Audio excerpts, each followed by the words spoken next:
ഇന്ന് നമ്മൾ സംസാരിക്കാൻ പോകുന്നത് മോഹൻലാൽ നായകനായ പുതിയ സിനിമയായ വൃഷഭയെ കുറിച്ചാണ്. ഈ സിനിമയുടെ ഇതുവരെയുള്ള വിവരങ്ങളും ഒരു ചെറിയ വിശകലനവുമാണ് ഈ വീഡിയോയിൽ നമ്മൾ ചർച്ച ചെയ്യുന്നത്. നിങ്ങൾക്ക് ഈ പോസ്റ്ററിൽ കാണാൻ സാധിക്കും, സിനിമയുടെ ടാഗ്ലൈൻ പറയുന്നത് reborn to avenge, love knows no strength, it defies death എന്നാണ്. ഇതിൽ നിന്നും പ്രതികാരം, പ്രണയം, മരണം എന്നിവയെക്കുറിച്ചുള്ള ഒരു ഇതിഹാസ കഥയാണ് ഇതെന്ന് നമുക്ക് പ്രതീക്ഷിക്കാൻ സാധിക്കും. മുൻജന്മത്തിലെ ശത്രുക്കൾ അച്ഛനും മകനുമായി വീണ്ടും ജനിക്കുമ്പോൾ സ്നേഹമാണോ പ്രതികാരമാണോ വിജയിക്കുന്നത് എന്നാണ് സിനിമയുടെ പ്രധാന പ്രമേയം. സിനിമ ഏകദേശം 200 കോടി ബഡ്ജറ്റിലാണ് നിർമ്മിക്കുന്നത് എന്നാണ് വാർത്തകൾ വരുന്നത്.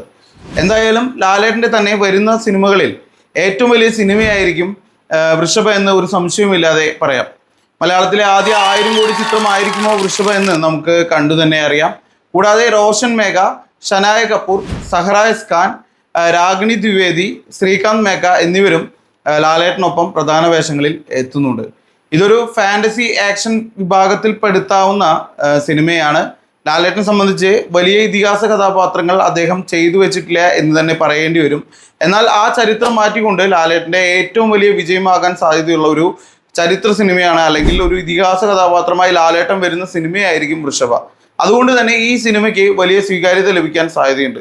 2025 ഒക്ടോബർ 16 സിനിമയുടെ റിലീസ് പ്രഖ്യാപിച്ചിരിക്കുന്നത്. കൂടുതൽ വിവരങ്ങൾ പുറത്തു വരുന്നതിനായി നമുക്ക് കാത്തിരിക്കാം.